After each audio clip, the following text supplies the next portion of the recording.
시편 95편 1절에서 11절까지. 95편은 예배나 집회를 할 때에 부르기에 아주 적절한 시입니다.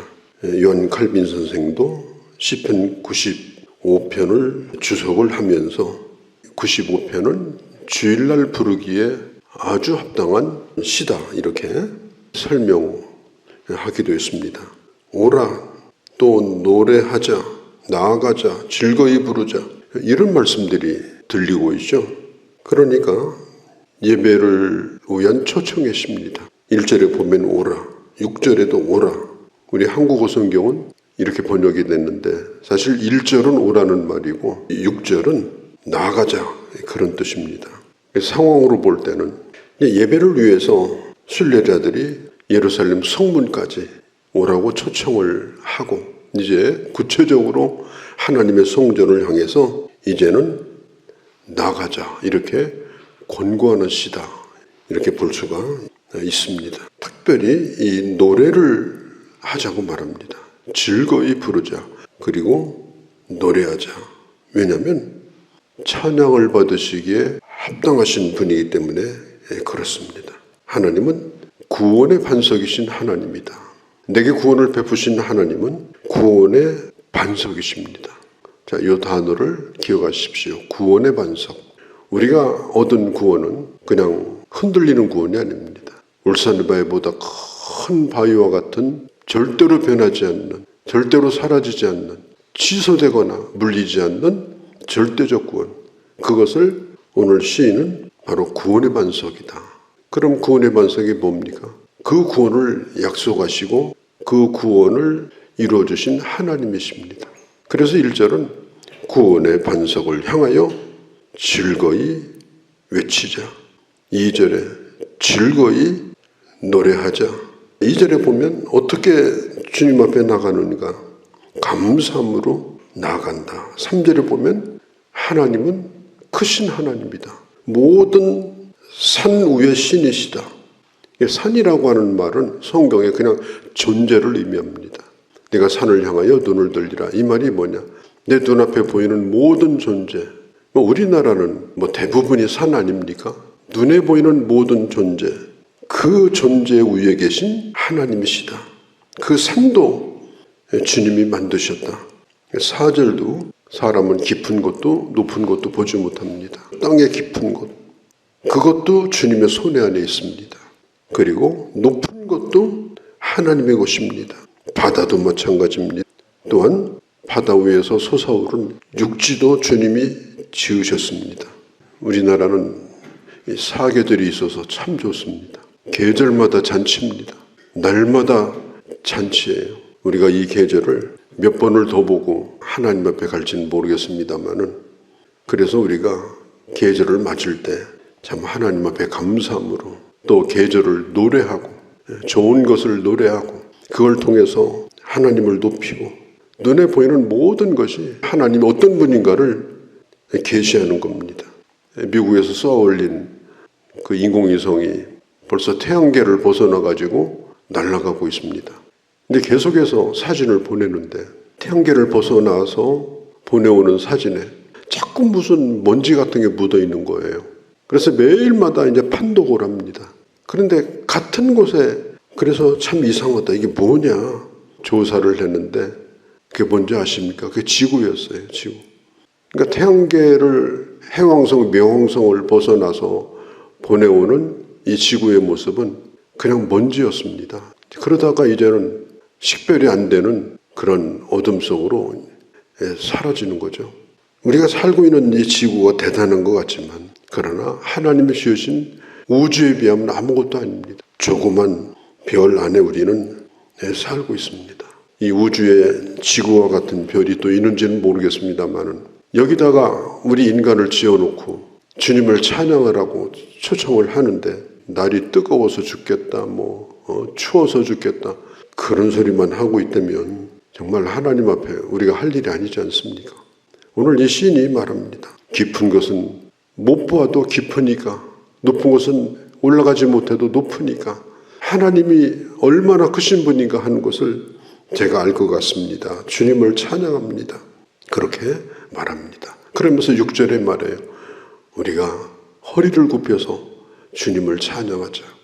이 허리를 굽힌다는 말은 그렇게 기도하라는 말이고 그렇게 예배하라는 말입니다. 예수를 믿으면서도 하나님 앞에 허리를 굽히지 않고 교만한 사람이 있습니다. 그러면서 매우 당당하게 날마다 뭘 달라고만 하고 더해서 원망까지 하고 그러면 안 된다. 7절에 하나님은 우리의 하나님이시다. 그러면 우리의 하나님은 어떤 하나님이냐? 7절 뒤에 하나님은 우리의 목자이시다. 그리고 우리는 그가 기르는 백성이다.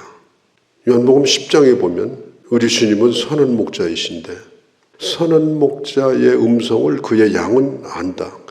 그 양의 음성을 목자는 안다. 그리고 29절에 보면 30절에 절대로 목자는 그 양을 놓치는 법이 없다. 그 양을 잃어버리는 법이 없다. 요즘 늑대가 한 마리 우리를 나갔는데 지금 못 돌아오고 지금 돌아다닌다고 해요. 돌아오는 길을 모르는 거예요. 그리고 잡으러 오는 건지 모시러 오는 건지도 몰라. 그냥 도망만 다니는 거예요. 한없이. 참 안타까운 일이죠. 사람이 얼마든지 그럴 수가 있어요. 끊임없이 하나님을 피해서 그냥 도망치는 것이 그게 최선이라고 생각하고 그렇게 살아가는 그런 인생도 있습니다. 우리 주님은 우리의 목자이십니다. 결코 그렇게 두지 아니하십니다. 길을 잃어버리게 하지 않습니다. 구체적으로 인도하시는 분이십니다. 좋은 목자의 보호 속에서 우리가 오늘 살고 있습니다. 그 목자가 어떤 목자냐? 바로 우주와 만물을 창조하신 하나님이 작은 나 하나를 책임져 주시고 인도하시는 목자가 되셨습니다. 오늘 이 시인은 아주 중요한 얘기를 합니다. 목자가 부르는 음성을 듣거든 7절에 목자가 부르는 음성을 듣거든 8절에 마음을 완악하게 하지 말라. 그리고 9절에 그것이 그런가 해서 시험하고 조사하지 말라. 10절에 보면은 40년 동안 물을 주느냐 안 주느냐 그러면서 무리바에서 하나님을 시험하다가 결국은 하나님을 반역하고 광야에서 다 죽었습니다. 여기 성경에 보면은 근심하여 이르기를 미혹된 백성이라. 이 미혹된 백성이라는 말은 혐오스럽다 그런 뜻이에요. 목자의 양이 혐오스러운 물건이 되어버리고 만 거예요. 목자가 부를 때에 마음이 완악하고 그리고 시험하고 그 말을 믿지 못해서 조사하고 그렇게 하다가 결국은 하나님 앞에 혐오스러운 그런 존재가 되어버렸다. 결코 이런 심령은 11절에 안식에 들어가지 못할 것이다. 그에게는 안식이 없다. 누구도 그를 보호해주거나 인도해주지 않는다. 그래서 출애굽 당시 1세대 20세 이상 된 그 남자가 60만 명인데 그 1세대가 광야에서 다 죽었습니다. 모세도 죽었어요. 모세도 바위를 화를 내면서 2번 치고 그리고 하나님을 몹시 실망시켰습니다. 그리고 모세도 죽었어요. 여호수아와 갈렙 2사람 말고는 1세대 장정들은 다 죽고 그 다음 세대가 가나안 땅에 들어갑니다. 오늘 여기 안식에 들어가기를 힘써야 되는데 이 들어가지 못했다고 하는 이 말은 천국에 가지 못했다 그런 뜻은 아닙니다. 변화산에서 예수님이 변화되었을 때 그때에 엘리야와 모세가 나타났습니다. 모세는 죽은 게 아니고 살아있었고 그 다음에 그는 영원한 하나님의 나라에 있었습니다. 그러나 하나님이 주시는 안식은 누리지 못했습니다. 신앙생활도 마찬가지예요. 풍성하게 누리기를 원하는데 그 안식을 누리지 못하고 예수 믿으면서 고생하고 예수 믿으면서 얼마나 힘든지 그렇게 신앙생활을 하지 말라. 주의 음성을 들을 때 절대로 완악하지 말고 그것이 그런가 하여 시험도 하지 말고 조사도 하지 말고 그 말씀을 따르라. 그는 좋은 목자이다. 그는 천지와 만물을 지으신 크신 하나님이시다. 그리고 그는 우리의 경배를 받으시기 합당하신 분이다. 우리가 앞으로 하나님의 나라에 이르기까지 이 여정을 가는데 하나님이 주시는 구원을 누리고 또 주님 앞에 합당한 예배를 드리고 그리고 철마다 때마다 하나님을 경배하고 하나님이 어떤 분인가를 선포하고 그렇게 살아가는 우리가 되기를 바라고 그런 날이 되어주기를 바랍니다. 거룩하신 우리 아버지 하나님, 오라, 그리고 가자, 노래하며 가자, 감사하며 가자, 즐거이 부르며 가자.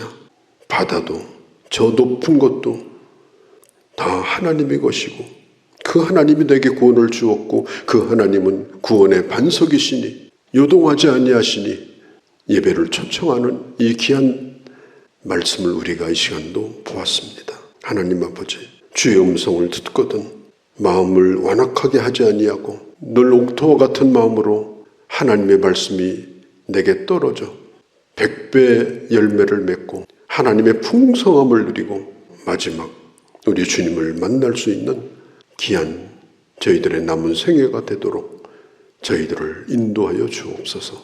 우리 주 예수님의 이름으로 기도하옵나이다. 아멘.